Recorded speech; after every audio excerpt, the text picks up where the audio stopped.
محرم الحرام میں شادی بیاہ اور دیگر رسومات، خوشیوں کے رسومات، ان کا میں نے ابھی پچھلے دنوں دیکھا بھی، اور ہم ہر سال دیکھتے ہیں کہ یہ ایونٹس تواتر سے ہوتے رہتے ہیں۔ میں تھوڑا سا آپ کو اس کا فلسفہ بیان کرنا چاہوں گا تاکہ آپ کا تھوڑا سا وقت اس میں لگے گا۔ میں نے یہ بڑی چھوٹی عمر میں یہ پڑھا تھا، اور آپ بھی پڑھتے ہوں گے، سنتے ہوں گے کہ آقا علیہ السلام نے کہا تھا کہ تم میں سے کوئی بھی شخص اس وقت تک مومن نہیں جب تک اس کو اپنے ماں باپ سے بڑھ کے بھی آقا کی ہستی عزیز نہیں۔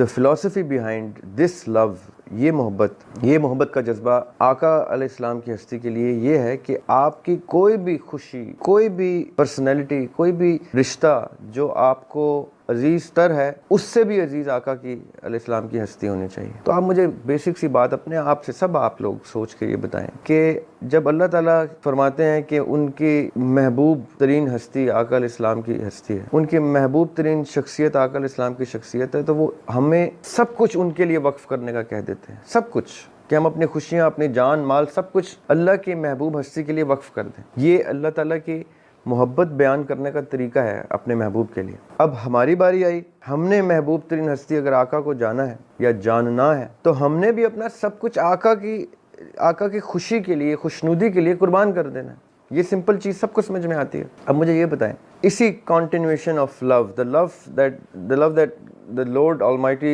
has for the Prophet sallallahu alaihi wasallam, and then the love that we are supposed to have for the Prophet sallallahu alaihi wasallam, and now let's come to the third degree, the love that the Prophet sallallahu alaihi wasallam had for his beloved family۔ اب یہ بڑی سادہ سی بات ہے، یہ اگر آپ کو سمجھ میں آ جائے تو، کہ آقا علیہ السلام کو جو لوگ عزیز تر تھے، ان میں ان ناموں میں حضرت امام حسین علیہ السلام اور ان کی امیڈیٹ فیملی، ان کی صاحبزادی بی بی فاطمہ علیہ السلام، مولا علی علیہ السلام، یہ لوگ ان کے عزیز تر لوگ تھے۔ جب ان کے عزیز تر لوگ بری طرح سے ظلم کا شکار ہو کے شہید کر دیے گئے جس مہینے میں، اس مہینے کا غم آقا نے اپنی زندگی میں باقاعدہ اشک مبارک بہا کر منایا ہے، ذکر کیا ہے اس غم کا اپنی زندگی میں۔ امام حسین علیہ السلام کی شہادت کیا، ان کی جوانی سے بھی قبل وہ اس غم کو مناتے رہے، تو کیا آپ سے نہیں منایا جا سکتا وہ غم؟ کیا آپ کو اس چیز کا لحاظ نہیں آ سکتا کہ آپ اپنی خوشیاں، اپنے آقا کی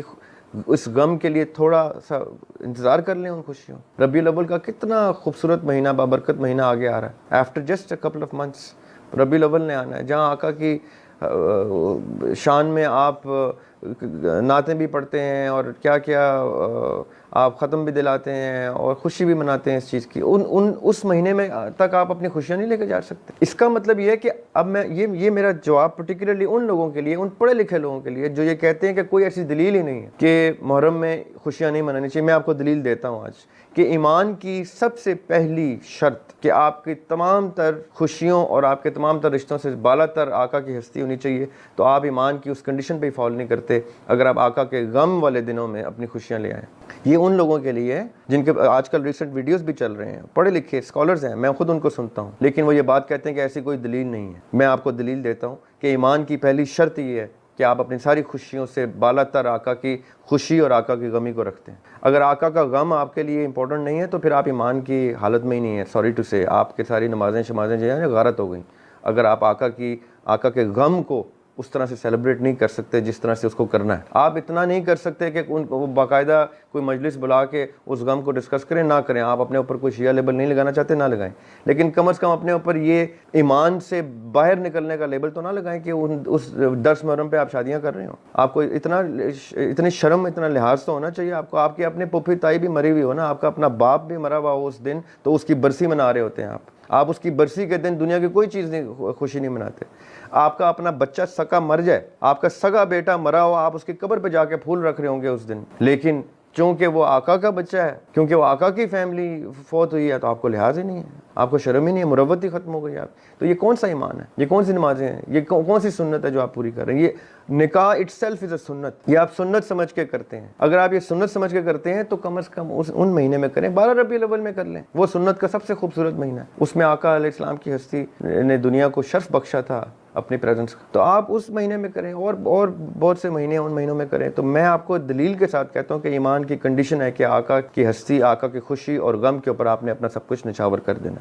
تو یہ میں آپ کو فلسفے کی بات کر رہا ہوں، کوئی میں آپ کو ریفرنس نہیں دوں گا کسی حدیث آیت کا. ایک یہ حدیث کافی ہے کہ تم میں سے کوئی شخص اس وقت تک مومن نہیں جب تک اس کے ماں باپ سے بڑھ کے بھی اس کو آقا کی ہستی عزیز نہیں. اینڈ اگر اس سوال سے آپ، اس جواب سے آپ مطمئن ہوتے ہیں تو ٹھیک ہے، میں اس سوال سے مطمئن ہوں، یا آگے آپ کی مرضی ہے.